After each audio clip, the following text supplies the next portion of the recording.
Bonjour les amis, je vous présente la gare de Gifu qui se prépare pour le temps des fêtes. Oui, Noël c'est quand même très populaire ici, même si on sait très bien que le Japon n'est pas un pays chrétien. Il faut bien comprendre que Noël, bon, ils voient ça au cinéma et bon, ça a quand même une atmosphère très romantique pour les Japonais. Donc, bien sûr, les enfants reçoivent des cadeaux, comme partout dans le monde, Santa Claus, mais ça a aussi une connotation assez romantique chez les amoureux. Donc, souvent, il y en a qui profitent du temps des fêtes de Noël pour faire une demande en mariage, les fiançailles. Donc, les magasins les bijouteries font beaucoup d'argent ce temps-ci parce que les garçons vont acheter des alliances, hein, parce que c'est le temps des fiançailles à Noël. J'imagine que ça doit venir d'un film, certainement, mais je sais pas, il y en a beaucoup qui décident de se fiancer durant le temps de Noël, et beaucoup de Japonais espère avoir ce qu'on appelle un Noël blanc, ce qui est très rare où j'habite. C'est Gifu, c'est le centre du Japon, donc parfois il neige, mais c'est très rare. Donc on peut toujours prendre un charter et aller ce qu'on appelle dans le nord du Japon, Hokkaido. Mais bon, c'est pas l'idéal parce que bon, les billets sont très chers, et puis si vous voulez aller dans le nord du Japon, mais aussi c'est difficile de trouver des hôtels, et bon, voilà, c'est la saison là, où les gens justement veulent pouvoir profiter d'un Noël blanc. Mais bon, moi, la neige, ça ne me manque vraiment pas, donc je ne vais pas gaspiller mon argent pour acheter un billet d'avion pour aller dans le nord du Japon. Je sais c'est quoi la neige. Et comme on dit souvent au Québec, j'ai vu neiger. Donc, je vais passer mon tour pour Hokkaido en hiver. Ça ne me dérange pas d'aller à Hokkaido, mais durant l'été. Donc, voilà. Donc, ça, c'est un aperçu de la gare de Gifu. Donc, je tiens aussi à attirer votre attention. Vous voyez les parquets, le sol, c'est très, très propre. Hein? Ici au Japon, vous avez des pénalités si vous avez une amende, si jamais vous jetez par exemple une gomme par terre ou des papiers ou peu importe. Donc durant le temps de la COVID, on ne voyait même pas de masque à terre. Quand je voyais des vidéos parfois sur YouTube et en tout cas sur Internet, il y a des gens qui montraient les rues à Paris, tout ça, là, les gens qui jetaient leurs masques partout à terre. J'ai jamais vu ça ici. Donc, c'est sûr que c'est très strict au niveau du civisme. Hein? Donc, on a intérêt, surtout les touristes, hein, je tiens à vous avertir, si vous venez au Japon, s'il vous plaît, faites attention parce qu'il n'y a pas beaucoup de poubelles. Amenez-vous un petit sac en plastique, hein, et quand vous achetez, je ne sais pas moi, quelque chose dans une supérette, n'importe quoi, mettez vos déchets dans ce petit sac-là et attendez le retour à l'hôtel ou à la maison où les gens vous hébergent pour jeter vos cochonneries, parce que ne jetez pas ça à terre ou ne laissez pas des bouteilles vides un peu partout, parce que vous risquez peut-être d'avoir une amende si jamais vous vous faites pincer. Donc ici le civisme c'est vraiment très beau. Maintenant je vais attirer votre attention sur ça ici. Ça c'est des choses traditionnelles de Gifu, ok? Ça s'appelle des yotan. Donc, ça servait autrefois de petites lanternes de décoration. Mais c'est vrai que c'est une bonne idée de s'en servir pour faire des décorations de Noël. Donc, on voit que c'est Noël, mais avec une petite touche japonaise. Ce que je trouve très intéressant, surtout quand on utilise ça ici. Vraiment, c'est une très, très bonne idée. Donc, ça peut vous donner des idées aussi pour les décorations. Je ne sais pas comment on appelle ça en français, ni même en anglais, je m'excuse, je connais juste le mot japonais. C'est une espèce de fruit, hein, une gourde, peut-être une gourde, j'imagine. Mais en tout cas, c'est un fruit, hein, et ça ne se mange pas, effectivement. Bien sûr, ça ne se mange pas.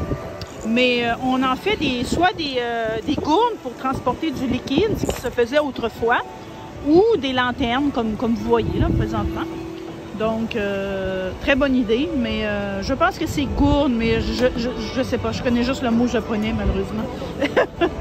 Comme il y en a qui me disent, j'en perds mon français, j'en perds mon latin parfois. Des fois, je me souviens plus des mots en français ou en anglais, donc c'est bête, hein? Donc,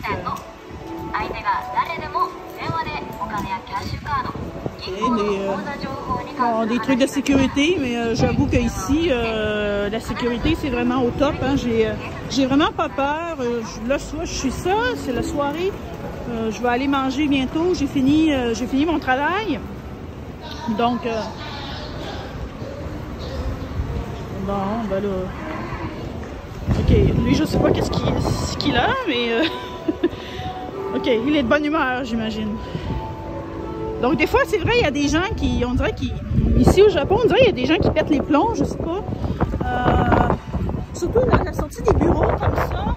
Des fois, il y a des gens qui ont des attitudes, qu'on pourrait quasiment dire comme des schizophrènes, mais on voit bien à leur tenue que c'est pas des malades mentaux. Ils sont en costard et tout, avec une mallette, et on voit qu'ils sortent du bureau, quoi. Mais je sais pas. Là, c'est vrai qu'on est vendredi, donc il y en a des fois que, oui, on pourrait dire qu'ils pètent les plombs, on pourrait dire ça comme ça. Donc, c'est pas rare de voir ça ici au Japon, mais n'ayez pas peur, parce que c'est en soirée, surtout le vendredi soir, vous risquez fortement de rencontrer des gens qui ont qui peuvent hurler, qui peuvent chanter, qui peuvent danser, ou qui peuvent même vomir carrément sur vous, hein, dans les gares, parce que bon, les Japonais tiennent très mal l'alcool, ça je tiens à vous le préciser, beaucoup moins que nous, hein. Nous les Occidentaux, on est beaucoup plus habitués de boire de l'alcool, de façon raisonnable, mais bon, on est plus habitués et on boit justement de façon raisonnable. Mais ici au Japon, ben, souvent, je trouve, des fois, parfois que je sors avec des Japonais, ils boivent très vite, ce qui est vraiment pas bon, et surtout quand on n'est pas habitué, ben, c'est comme ça qu'on devient, autrement dit, chaud, sous. Donc, c'est pour ça. C'est leur façon de boire de l'alcool est vraiment malsaine. Et c'est pour ça parfois qu'ils ont des comportements un peu qui pourraient qui portent à soit faire rire ou peut-être à nous faire peur un peu quand on n'est pas habitué. Mais moi je suis habituée, ça fait quand même un bout que j'habite ici. Donc je connais le comportement typique des Japonais.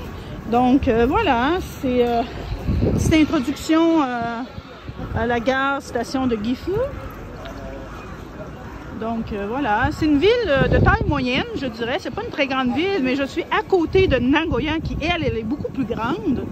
Donc Gifu, on pourrait dire que c'est comme une ville de banlieue, mais bon, banlieue. Il y a quand même des bons gratte-ciel, hein. Et bon, les publicités typiques, hein, qu'on peut voir au Japon, hein. On voit pas beaucoup ça à Québec, du moins peut-être un peu à Montréal, à Toronto, mais en tout cas, moi, je suis de Rimouski et j'ai aussi en partie grandi à Québec, la ville de Québec, qui est quand même, bon, qui est quand même une ville aussi moyenne, mais bon, l'atmosphère, elle est vraiment différente. On ne peut pas comparer le Québec avec le Japon. Donc là, vous voyez, je suis sur un pont, là. Je traverse la voie rapide. Et je vais me rendre dans le district des restaurants. Donc, je vais essayer de me dénicher un endroit pour manger. Je ne sais pas trop qu'est-ce que je vais manger ce soir. J'ai pas vraiment faim, j'avoue. Mais bon, il faut bien manger.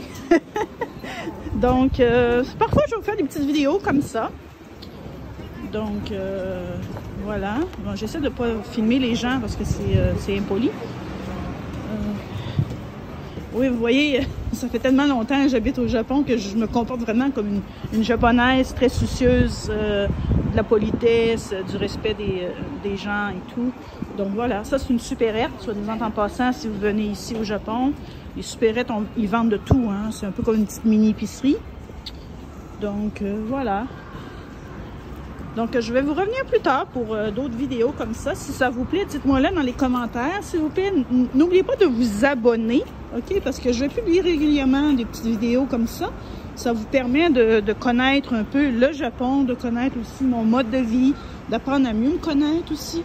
Donc, si jamais vous avez des questions, n'oubliez pas, posez-les, ça va me faire plaisir de vous répondre. Donc, on se donne rendez-vous pour une prochaine vidéo. Au revoir!